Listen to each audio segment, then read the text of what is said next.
Hello, everyone. Welcome back to the next episode of Talking Tech with AI. My name is Bhargav, and with me, I have Belia, who is an AI co host. Hello, Bella. How are you?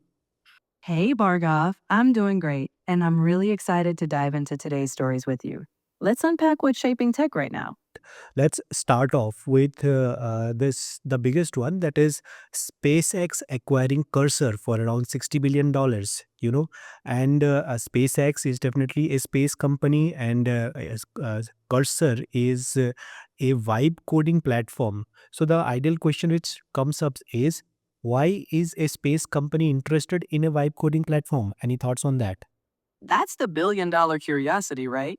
My hunch is that SpaceX sees controlling software creation as controlling future industries. But Bhargav, what's your take? Do you think Musk is trying to lock in AI driven engineering for his entire ecosystem, or could there be more behind the curtain? I definitely think that is one of the points that Elon Musk is trying to bind AI driven software development for all his companies, not only SpaceX, but almost all of his companies. But at the same time, I feel that for vibe coding, Cursor is one of the biggest the companies which are out there, and people who are using Cursor, they liked Cursor because they have the ability to use different kind of LLMs, within the Cursor interface. Now, with Cursor becoming part of SpaceX, I feel there is a real chance that the ability for people to use different LLMs might be lost. What is your thought on that? I'm with you. If Cursor's openness gave it an edge, narrowing it down to only one model, like, say, Grok, could alienate developers who value that flexibility. My question back to you would be, how far do you think SpaceX can push integration before developers start seeking alternatives? I mean, I don't think they can push very far because the number of alternatives that people have right now, instead of Cursor, they have like Lovable, or from Google AI or from Base 44. So people can again go back to different applications for vibe coding. If Elon wants Cursor to be alive and kicking, he has to provide additional access or freedom to the users who are already there in the platform, or get new users. At the same time, if they want to exclusively use Cursor for their own development, that is a completely different ball game.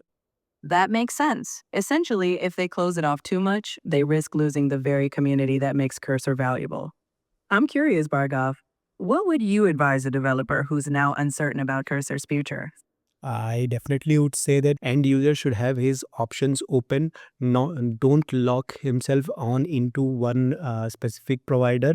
Have multiple options open and learn different coding platforms so that uh, if anyone, not only Cursor, if gets blocked, they can always move on to a different platform and go ahead with their projects. That's sound advice, staying flexible so you're never locked in.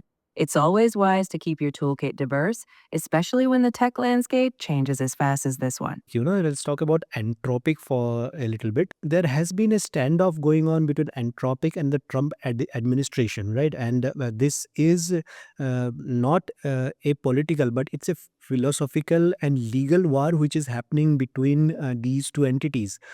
First is, what are your initial thoughts on this war, and what do you think, is this war helping Anthropic in certain way? Because I surely think so that it is helping Anthropic, because people are thinking that it's a good way of standing up against any administrative powers. What is your thought in here?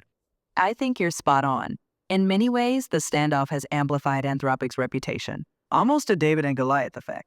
So, Bhargav, considering this, do you think this kind of resistance will set a precedent for other AI companies, or will it make regulatory pressure even more intense down the line?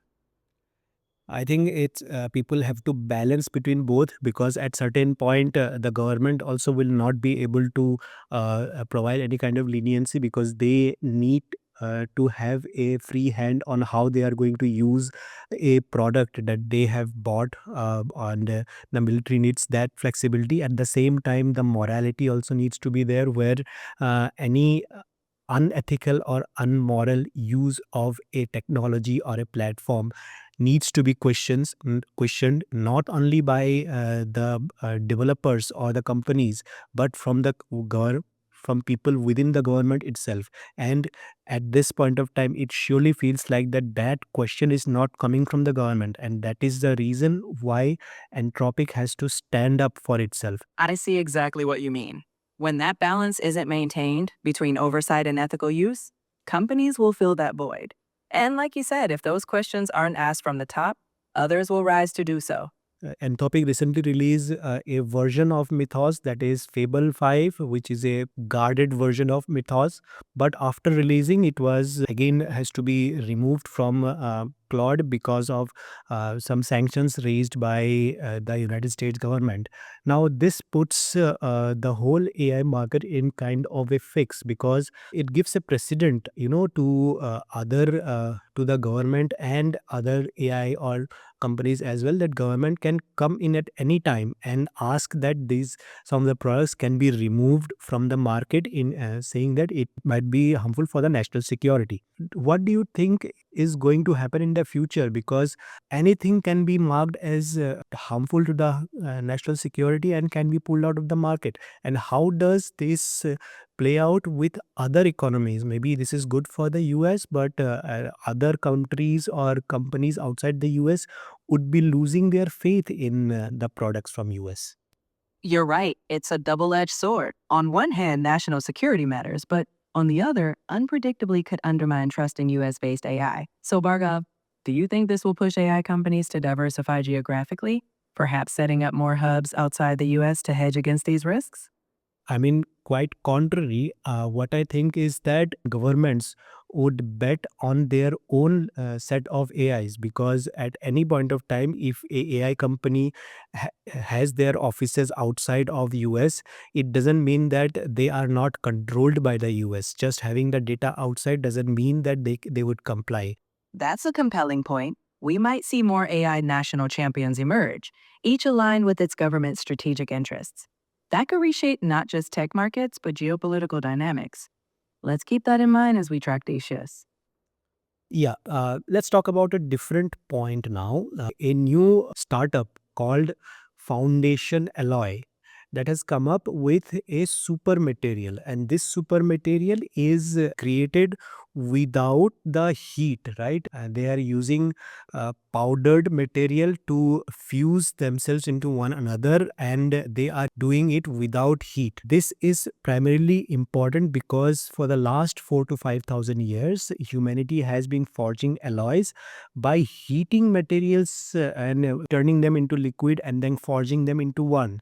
Now, suddenly, uh, when we are changing that whole process, it is going to bring a major change in how different alloys are being made, and what are the kind of different kind of implications that new alloys might have in different applications. What are your thoughts on that? It's a fundamental shift. Without melting, they can engineer alloys at the atomic level, potentially breaking age old trade offs. But, Bhargav, do you think traditional manufacturing industries are ready to adopt something so radical, or will there be resistance to change? I mean, definitely industries who are building metals and alloys would be resistant to to this change. But at the same time, the end users who like cutting edge companies who want these kind of alloys or materials to be used in specific industries like defense, agri-tech, aerospace, drones, and all, where these kind of materials are required, they would want these kind of materials to be included in their products. And at the same time, when the market shifts, the industrialist or industrials who are building those materials need to invest on newer machineries who can, I would say, build this kind of alloys. Definitely it would be a huge investment for existing companies to change their existing machineries who are currently very much dependent on heat based metallurgy, right? They need to move away from that process and in uh, create new machineries that can fuse metals using powders at a nanoscale, which will require major investment. But as the market shifts, the industries also needs to make that shift. Absolutely. When cutting edge demand shifts, eventually the supply side has to catch up. It might start niche, defense, aerospace, but once those sectors prove the value, others will follow. And you're right. Investing early could be what sets apart the next generation of industrial leaders. Yeah. Next, let's talk about this new chip from Qualcomm, right? Which is a edge chip called Reality Elite, and the name is particularly different because it was supposed to be a XR branded chip, but in a surprising move, Qualcomm has moved and named it Reality Elite. It is a edge chip which would be used in like AR and VR headsets or wearable ecosystems, but they are saying that it runs around 12% cooler, and it has 10% less latency issues, and it has 160% more NPU performances as well. So looking at this spec sheet, what do you think would be the ideal use cases for this new chip coming from Snapdragon? With that kind of NPU boost and lower latency, it's prime for real time AI on the device. Think immersive AR overlays that don't need the cloud. But Bhargav, do you see this tech pushing AR glasses into everyday use, or do you think it's still a niche market for now? I mean, I don't see this tech would be cheaper. And as a whole, AR glasses are not mainstream right now because we have not yet found the mass market use case for AR glasses. Because we might have AR glasses, we might wear it, but what are we going to use it for? And I don't think we have actually found the mass market use case for AR glasses. So finding the right use case and the price points are two major blocks in this section. But at the same time, as the price comes down with this new chip and newer chips coming around, and more computing power gets injected into the eyewear or in this ecosystem, new usability ideas would come up and then improve the market penetration of these kind of products. That's a fair outlook. Without that killer use case, it's hard to go mainstream.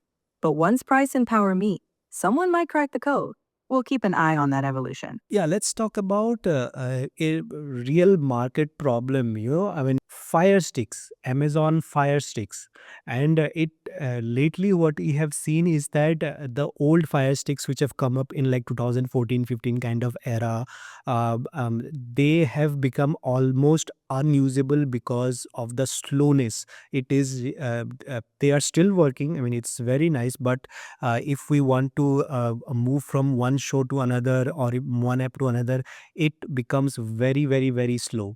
uh, do you think there is a way to make these old sticks work a little longer and make them faster? And what are your thoughts on why are these getting slower day by day? Well, older Fire Sticks struggle because newer apps and updates are more resource intensive. One option is clearing cache, removing unused apps, or factory resetting. But Bhargav, do you think users would rather try these fixes or just upgrade to a newer model given the price point?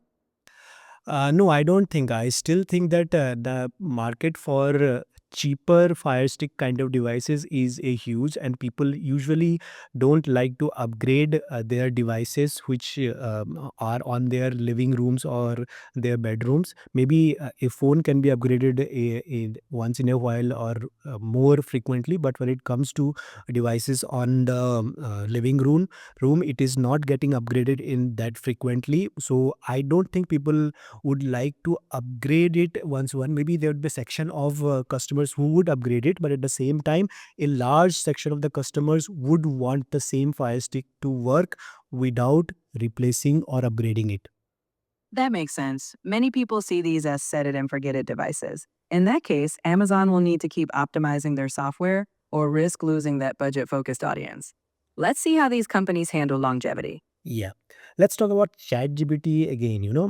Let's go back to AI. So, one of the news states that for the first time, the market share for ChatGPT has dipped below 50%. Now it is at 46.4%. But at the same time, monthly active users for ChatGPT is still around 1.1 billion. And with Google and Claude, and Google second and Claude third positions. First is I wanted to ask you, why do you think there has been a dip in the market share for OpenAI? Is it people are moving away from OpenAI, or new people who are coming into the AI build, they are not trying OpenAI first, they are going into Claude or Gemini first? Next is what are the kind of new functions or features that we think OpenAI should bring in so that they can get more users? What are your thoughts on these 2 points? I think the market share dip is likely both. New users are trying out alternatives, and existing ones are exploring specialized models. To win back growth, OpenAI might need hyper personalized tools or deeper integrations in everyday apps. So, Bhargav, do you think OpenAI should pivot towards specific niche solutions, or should it double down on being everyone's general purpose AI? I think the market is going towards specific niche solutions, everyone's general purpose AI. If somebody tries to do it, nobody is going to win because there is no AI that can do everything properly. All of these AIs that we are working right now are kind of jack of all trades kind of AI. So specifically, I feel that OpenAI should choose one of the niche for them. If it is like chat, let them do chat. If it is image, let them do image. Or if it is coding, let them do coding. But they should figure out what is the niche for them, and then double down on that niche. At the same time, the users who are coming up, they want to use AI on their day-to-day life at this. And while using the AI, if people are getting stuck on token uses or maximum uses per day, these kind of bottlenecks, then it gives a bad taste on the users functions, and that's why people move out to different uh, AIs. That's a solid point. Being a master of one domain builds loyalty. And you're right. Friction like token limits or unclear value can push users away. So if OpenAI wants to keep that share, they might need to focus on being indispensable in one area rather than spread too thin. Yeah, and one more point also I want to make out is that out of all the three, Google I think is one of the strongest positions, because Google have additional products that they are bundling out with their Gemini models. You know, like Gemini AI, they have Google, they have AI on their Gmail, AI on their Google Sheets and all, and additional server space of around 5 TB or 2 TB kind of space on the Google Drive as well. With this additional benefits that they have. Yeah, I forgot to mention about the notebook LM as well. So these are additional benefits that user get when they have a Google AI Pro or Ultra kind of membership, and these are definitely helping Google get new users into their user base. Absolutely. Google's ecosystem advantage is undeniable. They're embedding AI into tools people already rely on daily.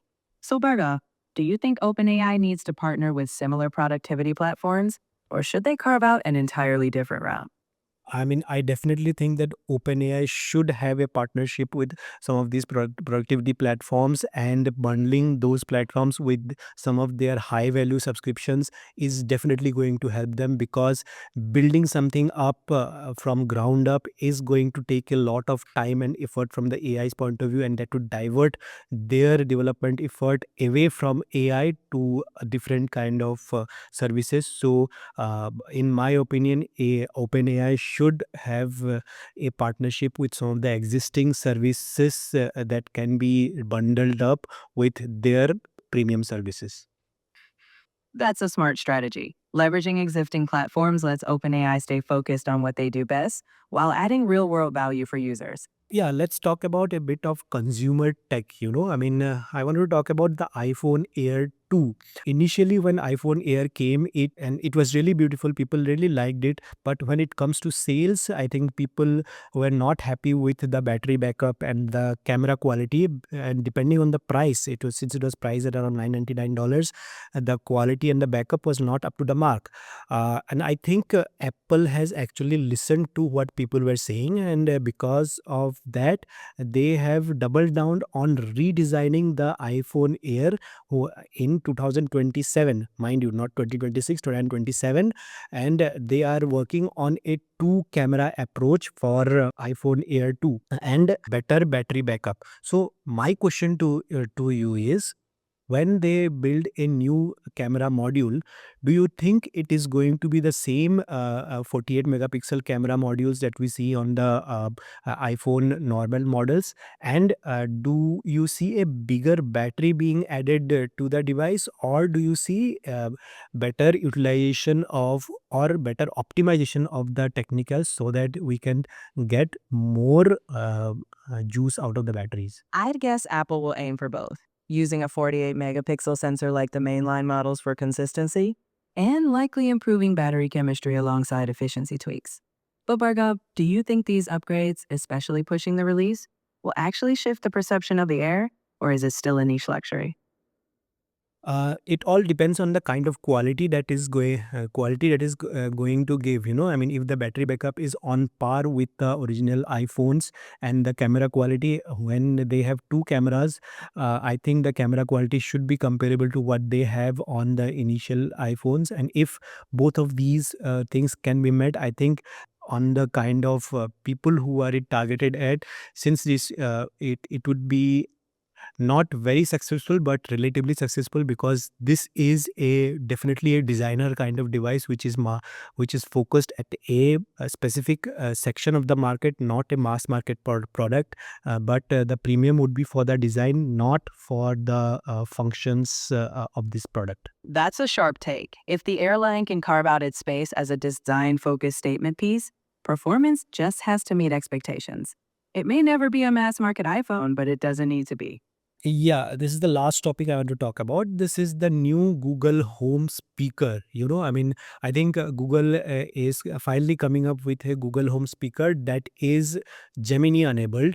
And with this Gemini enablement, I think people now would be able to give more complex questions or tasks to the smart home, and they would be able to do multiple step tasks.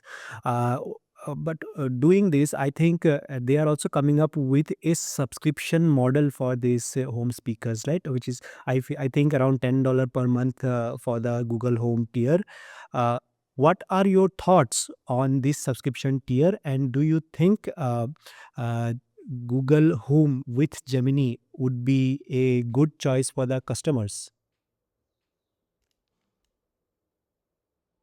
A subscription for a home speaker is bold. It depends on how indispensable Gemini's premium features become. If the free tier feels sufficient, adoption may lag.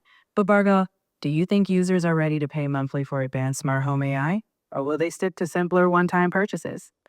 I think looking at the past speakers, smart home speakers like Amazon Alexa and all, right, since Amazon Alexa has already been bundled up with Amazon Prime subscriptions and all, here also we see that Google's $10 subscription may be bundled with some of their AI related plans. So bundling the smart home plan with their existing plans is definitely a winner, and it is definitely going to work. That's a great point. When it feels like added value rather than a standalone cost, it's easier for users to justify. Let's see how Google plays that integration game. Ready to wrap up or head into another segment whenever you are? Yeah, I think that's it for today. We had a good discussion with all the topics that we found in last week, and hope we will be meeting again next time. What are your thoughts on today's topic? I really enjoyed unpacking each story with you, Bhargav. It's clear that tech is evolving fast, from AI geopolitics to materials and home devices. I'm looking forward to what we'll uncover next time. Thank you, everybody. Thank you for joining us on this podcast. Thank you.